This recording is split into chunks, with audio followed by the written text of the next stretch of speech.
Hey guys, welcome back to my channel, Michi Makes Up. I have a big product update video for you guys today.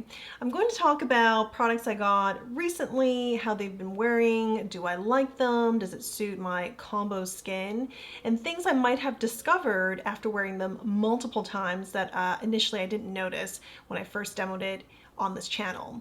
I also kind of took a step further and went as far back as last fall for any items that I might not have talked about in a dedicated way about how they've worn. Some of these items definitely made it into the fall items, definitely made it into a favorites video, but I'm just not sure that I gave it like fair airtime for it. So I've thrown them in here anyway.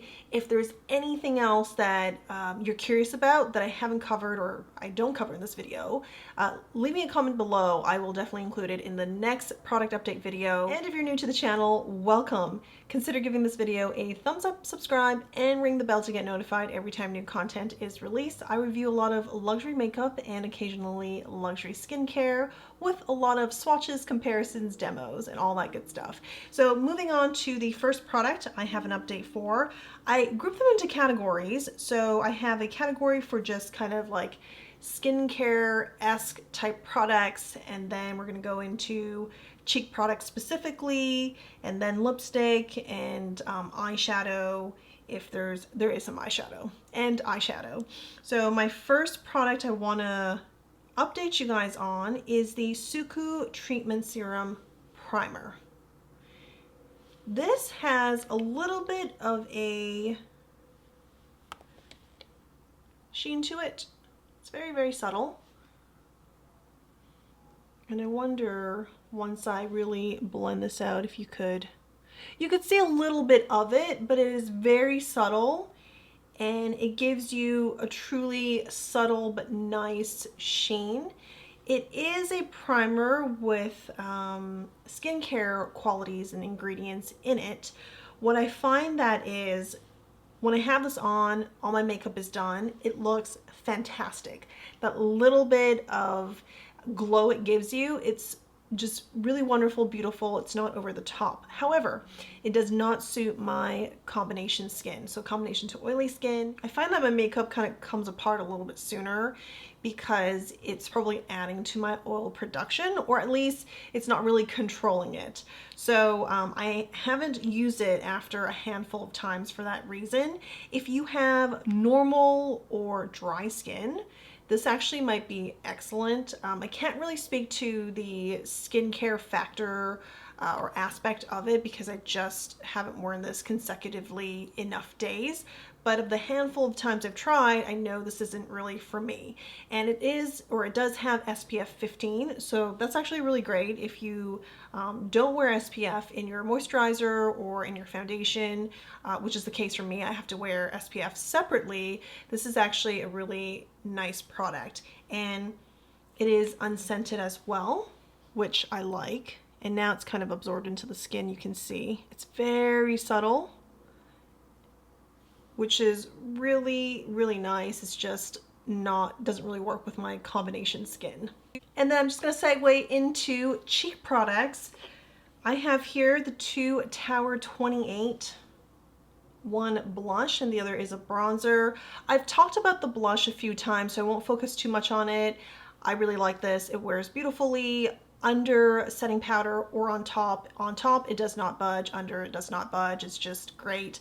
This is in the shade Rush Hour. I had meant to get during the Sephora sale another shade, but then I saw their Bronzino. This is in the shade West Coast. And I thought, if I love the blush so much, I wonder how much potential the bronzer would have. I thought maybe even I could use this as a blush, but it doesn't have enough pigment. Like after you diffuse it, it doesn't quite have enough pigment for me to use it just as a blush. I could layer other products on top of it, which is actually what I've done. So I would use this to warm up the cheeks or other areas of the face, and then put on, you know, either this blush or a powder blush, which it does play very well with powder products as well. And it feels great. It feels really nice. It's beautiful, but it didn't quite kind of meet my really high expectations because of how awesome I thought this blush was. But it's still nice. And I'm sure if I really wanted to use this as a blush, I'm sure I could try a deeper shade and do something like that. It's kind of my update on the product. It doesn't budge, it just doesn't give me as much color that I thought it would. Speaking of something with not much color, not much pigment, I have the Tom Ford Sheer Cheek Duo. I actually really enjoy this, and I try to find or create reasons to wear this as I rotate through my makeup and try some of the new things more often so that I can give you guys an update like this. But the reason why I really like it is it's really hard to put too much product on because it's quite sheer, and it's not a product for everybody because it is sheer. But it's also marketed as a sheer product. So at the same time, I think that's why I don't mind it. I don't mind going into this blush 3, 4, even up to 5 times to really build it up because it is supposed to be sheer. And my friend Tracy, who told me, you know, she has very fair skin, and she told me even so, she has to go in quite a few times to get, you know, just the amount of pigment she wants from this product. So something to be aware of that way. But I just like the combination. I love how it does give you a very healthy sunlit, so not a bronzy glow, but like a sunlit glow. And for some days where you just want a little bit of color, not too much, you don't want to think about it too much, this is really great. And the part maybe I like the most about this is at the end of the day, after an 8-hour, 10-hour day, you're back home, and maybe you need to touch up your makeup because you're going out again. Or in my case, the times I've done it is because I had to sit down and film a video. I would go back in without any other kind of touch up on my cheeks, like blotting oil, putting on more setting powder to mattify my face a bit more. I would just go in and add more blush using this on top of what I already had from the beginning of the day, and I would even go in here to do a little bit more contouring. It works. It doesn't make my look cakey in any way. In fact, it just like freshens it up a little bit, enhances it a little bit. So I think that's really a pro with this sheer product. So I like it, but if you're looking for something with more pigment, this is not it. I'm gonna go back a little bit further in time. So I got this last fall from Westman Atelier when they released their holiday gift set. This is their stick highlighter. It's called Light Up Highlight Stick in the shade Parla, however you pronounce it. And it is probably one of my favorite highlighters. Like not even stick cream highlighters, just favorite highlighter right here. It has a golden tone to it, and there's so many times in the morning where I just want to quickly do my makeup, but I want that nice healthy glow, not too obvious, but can be seen. So not quite subtle like this product. And even, you know, this bronzer here, I want it to be seen, but maybe not like right away. I go for this, and I hope they release this individually because I know I would want another once I get through it.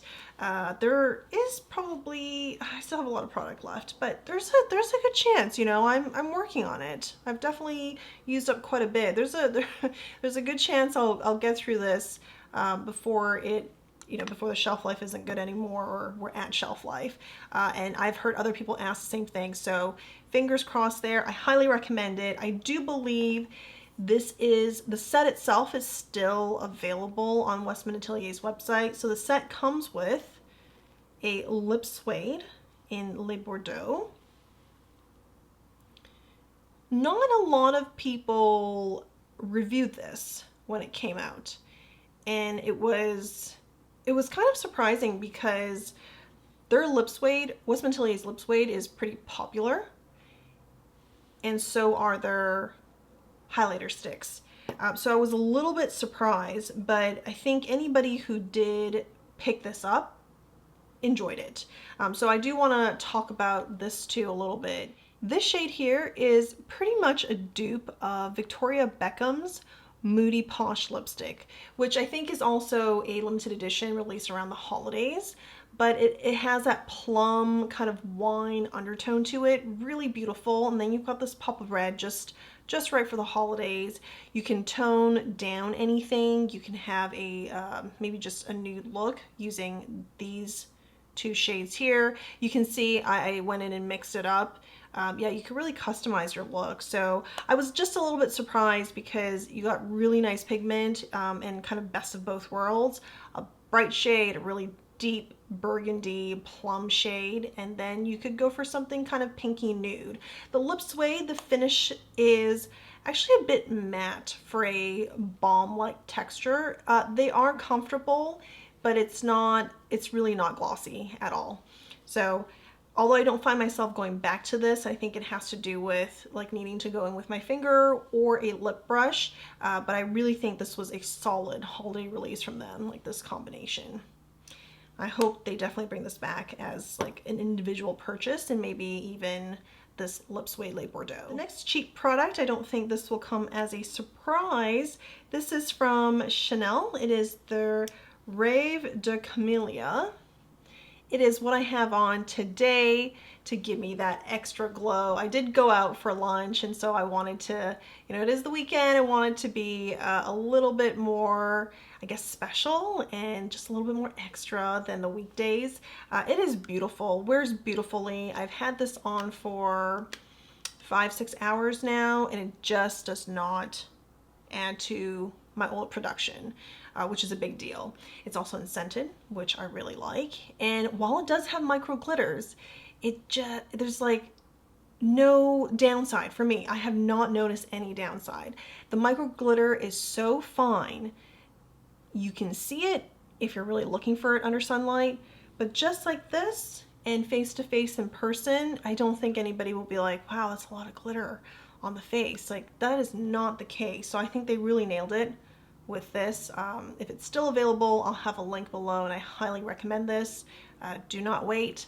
If this is something you've been thinking about, I say this every time I bring it up. If you've been thinking about this, don't wait on it. It will probably not come back after it's sold out. These next two products have a combination of cheek and eye product. It is Natasha Denona's Glam Face Palette in light and dark. I'm trying to open them up and hold them side by side. My palette's a little bit messy, so excuse me. Okay, all right. This was such a great idea from Natasha Denona. She had been releasing cheek palettes that you could also use on your eyes, on your lips, but this is the first time where she's done a deliberate kind of 5-pan eyeshadow match with two face products, a cream blush and a highlighter. So I'm just gonna hold up dark so you guys can see. And this little cover here, because these two are cream products, just to protect it against these powders. And I mean, I have nothing bad to say about this. I don't find myself going back into it. And I think the reason has to do with, I'm just gravitating towards more subtle cheek looks these days, rather than something that really gets your attention. Also, the highlighter is just so eye-catching, so blingy. It does catch on to a little bit of texture. It's not bad, but once you kind of get to a certain level of, you know, how noticeable and beaming it is, it does catch on to a little bit of texture. I think the exception with highlighters like that might be like my favorite Chantecaille highlighter, and also from Hourglass, their, you know, beaming metallic ambient highlighter. So that's probably why I don't go back to it, but it's a lovely, lovely palette. I have no issues with how the products wear. I tend towards the light palette over the dark for face product, but in terms of eyeshadow, I think the dark one stands out a bit more. It gives you more dramatic looks, and this is a little bit more neutral in comparison. All right, moving on to the next two eyeshadow or eye products I have. These are the brand new Sicily Liquid Eyeshadows. I have two shades here, Bronze and Coral. These do not budge after you've placed them. They are easier to work with than Chanel's Lilacs, and just that alone, I like these products a bit more. The only thing is, I have some texture on this eye. I think you can see it. Just, you know, little specks here. It probably will, depending on how much you put on, catch on to it. And my recommendation is to start with only one swipe, depending on what you're trying to do, but I don't think you can go wrong. With one swipe, blend out as you wish. If you want more, go back. It can build on top of your layers, or you can build layers easily and it won't have any issues. It's not like it's gonna rub off the layer underneath. Let the first layer dry, put some more on, and keep creating the look you want with it. You just don't want to put on too much right away, and then by the time it dries, you're not finished blending. Or in the case of texture, it catches on to texture because you have so much product and you're not able to blend it out in time for when it dries. You have about 30 seconds before it becomes pretty settled in, I would say. I didn't actually time it, so I think 30 seconds is fair, maybe 40 seconds. Hey, but if you guys comment and tell me it's only 20 seconds, I've timed it, I believe you. It is fairly quick. Not horrible, but fairly quick. So that is my recommendations for these. It's not for everybody, but if you get the hang of it, I think you're gonna really enjoy this, especially if you find the shade that you love. And Bronze is the shade for me out of the two. For the last category, I have all lip products. And when I watch a product update video, I think I probably most anticipate lip products. The comfort of a lip product is really important to me. I have dry lips, so the more nourishing, the more comfortable, the easier it is to keep on my lips or to reapply without having to wipe everything off, the better. The more I like it, the more I will go back to it. First up, I have the Chanel Extra lipsticks. These are the satin lipsticks they released earlier this year. I purchased 4 shades, 2 as refills and then 2 with cases. So these 2 are probably, yes, the lightest shade currently in the line. These are really beautiful. They are just easy to wear. They have a classic Chanel scent to them, so pretty subtle. This one's more corally, this one's more beigey. And I would say they wear it comfortably. For me, Chanel lipsticks, not all of them, but the ones that tend to be a bit more hydrating, they tend to also make my lips tingle. I don't know what it is in the formula, so I don't always find myself going back to them as often as I would. I mean, these are otherwise pretty comfortable. There's no reason for me not to if they didn't make my lips tingle. So that's my only thing about them. They do last like any normal satin lipstick, 3 hours, 4 hours, transfers normally, not too badly. And if you do go for a bright or a deeper shade, that concentrated pigment you would expect from a good satin lipstick is definitely there. So no issues with pigmentation either. Then I have here these Merit Signature lipsticks. You guys have seen these kind of probably all over the place. They also did, you know, PR, where they sent content creators some products, and I have 2 shades here. This is Millennial and Fashion. I would have picked probably 1 to 2 more of the neutral shades, but for just trying it out, I definitely wanted to try a deeper shade just to see. Millennial is definitely a lot of people's colors. You'll see why. It's like a cooler pink, beautiful. And then Fashion is exactly a beautiful berry shade. It is pigmented, there's no issue with that.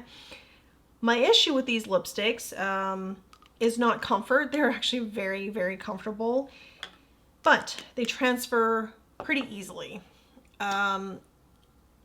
If it's a deep pigment lipstick, I find I take a drink of water or after I have lunch, I have just like patches of missing fashion basically on my lips, and it's an easy fix because I could just, you know, run to the bathroom, or if I'm in my office, like have a mirror, use my phone and just reapply. However, I'm still drinking water throughout the day after I reapply. So a reapplication that, you know, for other lipsticks might be I'll reapply every 2.5, 3, maybe even 4 hours. This turns out to be reapplying easily 3 to 4 times a day after like breakfast, after lunch, and in between snacks, or, you know, once I've taken several sips of water. So that is kind of annoying to me. I didn't expect that. It is very comfortable though, so I don't have any complaints in terms of that.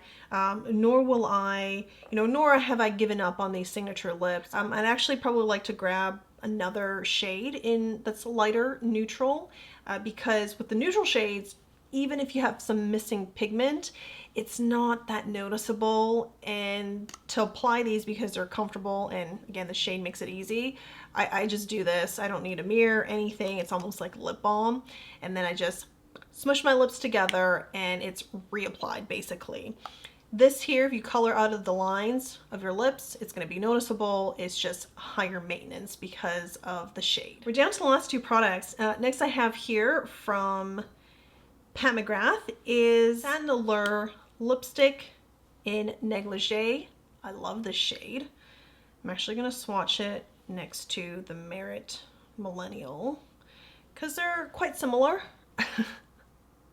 You can see what kind of shades I gravitate towards. Basically neutral pink undertones or beigey shades, and this is Negligee. But it's good that we're swatching these here because they're all kind of satin finishes, but they're all a little bit different from each other. I would say this appears to be most matte compared to Merit as well as Chanel, and it wears just as comfortably as everybody else. It's also, it's very, very mildly scented, like just the smallest hint of vanilla. I mean, to the point that you may even say it's not scented. It's just barely noticeable, but I think they have a little bit of scent in there to help with any potential chemical smells. I want to say that'd be my guess.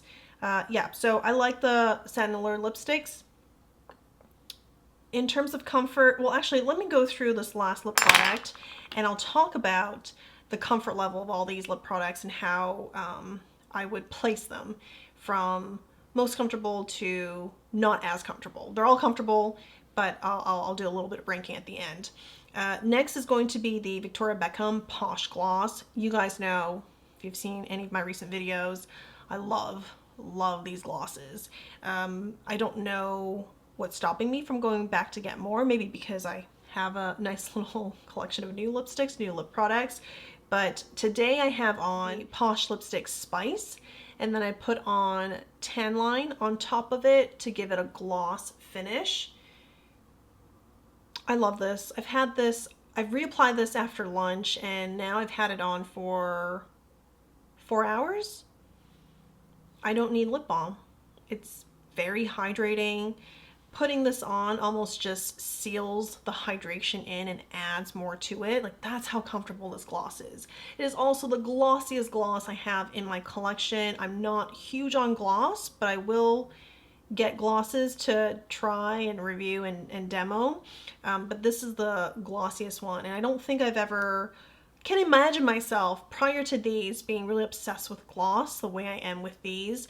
I would say these are also very, very lightly scented to the point where you could say they're unscented, but I do smell something that is not straight, you know, the ingredients. There's like the slightest hint of scent there. The scent from Poolside, the shade here, versus Tan Line, what I'm wearing, are 2 different scents, and I don't know You know, I really couldn't say because I'm not an ingredients expert in this field.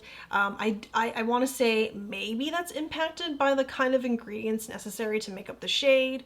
Maybe it's intentional that they come with different scent. I'm not sure, but this also has a very, very light, like sweet scent to it, whereas Tan Line, that almost has like a like a soapy scent. It's not off-putting. It's just a very light hint of a soapy scent to it. Very interesting. If anybody knows more about the scent of these glosses or how you would, you know, classify these like very light scent, but it's there, please let me know below. I really could learn a little bit more about that. So in terms of comfort, I'm going to put the Chanel lipsticks last out of the group. It's less comfortable, they're not uncomfortable. And because I mentioned this earlier, I'm going to put the Westman Atelier Lip Suede just above the Chanel. This is actually pretty interchangeable with maybe the other satin lipsticks I'm gonna show you guys, but because it makes my lips tingle, that's why they're at the end. And I've also gotten feedback from some of you guys that they also make your lips tingle. So for those reasons, it's kind of last in this list. And then followed by Pat McGrath, Satin Allure. And this one's gonna be pretty close, but I'm gonna say it's the Posh Gloss. Because it does have tackiness to it, and some people might not be into that. I don't mind. It's not sticky, but there's certainly a little bit of a tackiness to it. I'm fine with that just because I feel like it slides around less easily with that texture. But some people, again, might not be into it. And then the most comfortable lip products out of the group is going to be the Merit Signature Lips. I don't think that's also a surprise, but it transfers really easily and very noticeable with any deeper or brighter shades.